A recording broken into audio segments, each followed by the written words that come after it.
आज श्री कृष्ण जी के द्वारा अर्जुन के प्रति कर्म और ज्ञान के तत्व रहस्य का प्रतिपादन। श्री भगवान जी ने कहा, हे महाबाहु अर्जुन, तुम फिर भी मेरे परम रहस्य और प्रभाव युक्त वचन को सुनो, जिसे मैं अतिशय प्रेम रखने वाली तुम्हारे लिए हित की इच्छा से कहूँगा। कुंती पुत्र, सर्दी, गर्मी और सुख दुख को देने वाले इंद्रिय और विषयों के संयोग तो उत्पत्ति विनाशशील और अनित्य है। इसलिए भारत, उनको तुम सहन करो।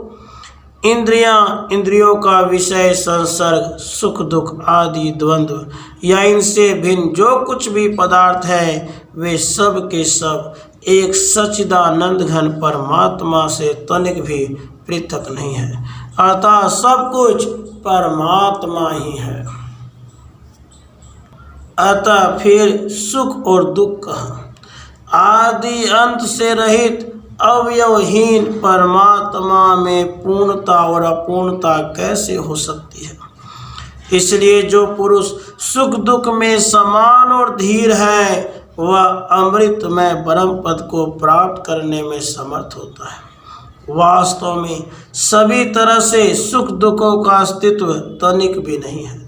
परमात्म तत्व ही सर्वस्वरूप है। इसलिए अनात्म रूप संसार की सत्ता कैसे स्थिर होगी?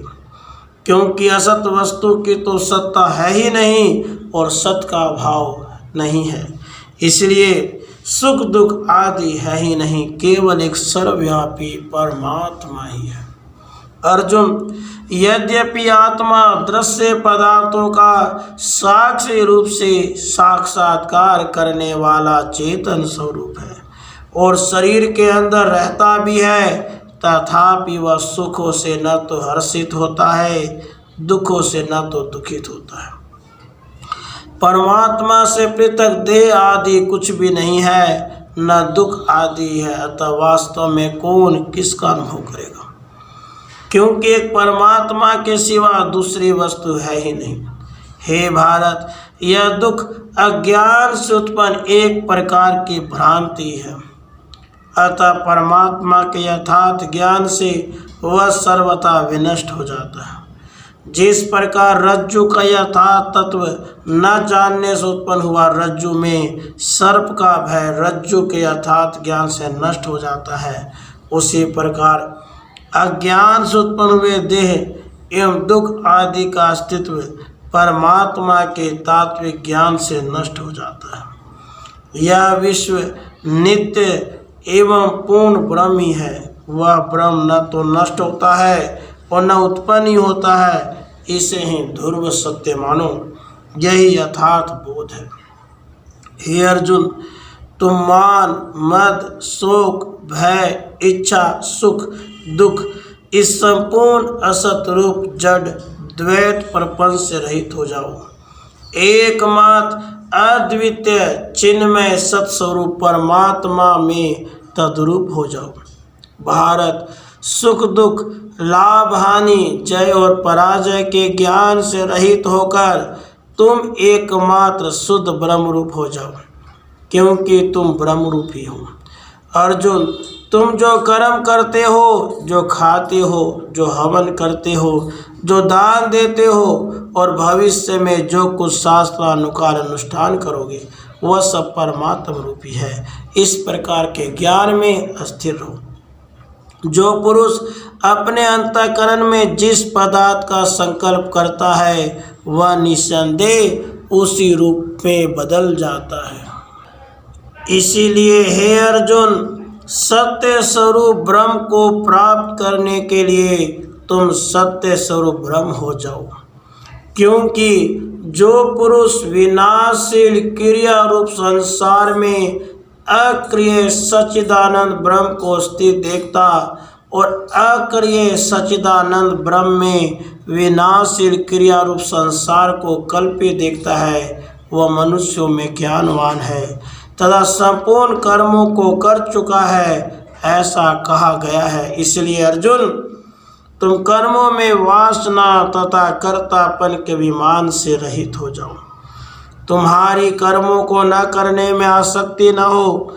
तुम योग में स्थित हुए अनासक्त भाव से शास्त्र विहित कर्तव्य कर्मों का आचरण करो। मूढ़ता, अकर्मण्यता, कर्मों में आसक्ति के आश्रय से रहित हुए सब में समभाव होकर स्थित रहो। जो पुरुष समस्त कर्मों में और उनके फलों में आसक्ति का सर्वथा त्याग करके संसार के आश्रय से रहित हो गया है एवं परमात्मा में नित्य तृप्त है, वह कर्मों को भली भांति करता हुआ भी वास्तव में कुछ भी नहीं करता। परमात्मा के यथार्थ तात्विक ज्ञान का आश्रय लेने वाले आसक्ति रहित महात्मा के हृदय में संपूर्ण कर्म करते हुए भी कहीं कभी कर्तृत्व अभिमान नहीं होता। कर्तृत्व अभिमान न रहने से अभोक्तृत्व की सिद्धि होती है और भोक्तृत्व के अभाव से समता तथा एकता की सिद्धि होती है। उस समता और एकता से अनंतता की सिद्धि होती है तथा उससे अनंत नित्य विज्ञान आनंद घन ब्रह्म की प्राप्ति हो जाती है। जिसके संपूर्ण शास्त्र सम्मत कर्म बिना कामना और संकल्प के होते हैं तथा जिसके समस्त कर्म ज्ञान रूप अग्नि के द्वारा भस्म हो गए हैं, उस महापुरुष को ज्ञानी जन भी पंडित कहते हैं। जो सम, सौम्य, स्थिर, स्वस्थ, शांत और सब पदार्थों से निष्क्रिय होकर स्थित रहता है, वह कर्म करता हुआ भी वास्तव में कुछ नहीं करता।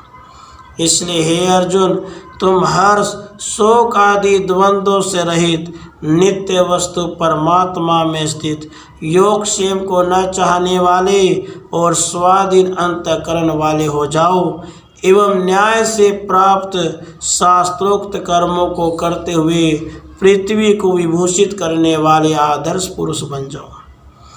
जो मूढ़ बुद्धि मनुष्य समस्त इंद्रियों को हठपूर्वक ऊपर से रोककर मन से उन इंद्रियों के विषयों का चिंतन करता है, वह मिथ्याचारी अर्थात दंभी कहा जाता है। किंतु हे अर्जुन, जो पुरुष मन से इंद्रियों को वश में करके अनासक्त हुआ समस्त इंद्रियों द्वारा कर्म योग का आचरण करता है, वही श्रेष्ठ है। जैसे नाना नदियों के जल सब ओर से परिपूर्ण अचल प्रतिष्ठा वाले समुद्र में उसको विचलित न करते हुए समा जाते हैं, वैसे ही सब हो जिस स्थित प्रज्ञ पुरुष में किसी प्रकार का विकार उत्पन्न किए बिना ही समा जाते हैं, वही पुरुष परम शांति को प्राप्त होता है, भोगों को चाहने वाला नहीं। राधे कृष्ण, राधे